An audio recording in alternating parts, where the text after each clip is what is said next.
বলছি কি আমার না একটু পায়েস খেতে ইচ্ছে হচ্ছে, একটু পায়েস বানিয়ে নিয়ে আসো তো, একটু খাই। খুব পায়েস খেতে ইচ্ছে হচ্ছে আমার এখন। ও, আপনার পায়েস খেতে ইচ্ছে হয়েছে? ঠিক আছে, আমি এক্ষুনি বানিয়ে নিয়ে আসছি। তাহলে আমি এক্ষুনি নিয়ে আসছি, একটু দাঁড়ান। হ্যাঁ, আপনি কিছুক্ষণ পর। পায়েস হলো না নাকি? কতক্ষণ যে হয়ে গেল, কোথায় কতক্ষণ হয়েছে? অল্প একটু তো সময় হয়েছে, তাও আমি বলছি কতক্ষণ হয়েছে। এই নিন আপনার পায়েস, নিন নিন, খেয়ে দেখুন কেমন হয়েছে। নিন ধরুন, দাও দাও, পায়েসটা আমার হাতে দাও, দাও খেয়ে নি, খেয়ে দেখি কেমন হয়েছে তোমার পায়েসটা রান্না করেছো। ওরে বাবা, পায়েস, পায়েসটা তো ঝোল হয়েছে কেন বৌমা? এত পাতলা কেন হয়েছে? একটু ঘন করতে পারলে না নাকি? কি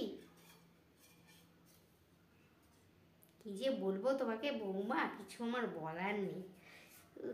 তাকে চুলকাচ্ছে, কে জানে কি হলো, খুব চুলকাচ্ছে, চলে গেছে মনে হয়। হ্যাঁ, বৌমার সাথে একটা জিনিস করা যাক, আগে হাফ খেয়ে নি।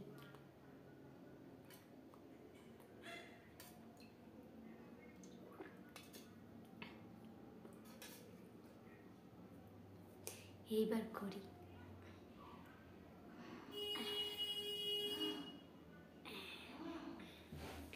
বৌমা, ও বৌমা, আমি না বুঝতে পারিনি। সবসময় তোমার কথা শুনি, খাবারে আর প্রত্যেকদিন চুল থাকতে হয় নাকি? যেই খাবার দেবে সেটার মধ্যে চুল। হ্যাঁ, খাবারে চুল কেন? কালকে নাপিত এনে তোমাকে টাক করে দেবো, তুমি দাঁড়াও একটু। কালকে নাপিত এনে টাক করিয়ে দেবো। ছি ছি ছি ছি ছি ছি। শাশুড়িকে খাবার দিয়েছে তার মধ্যে চুল।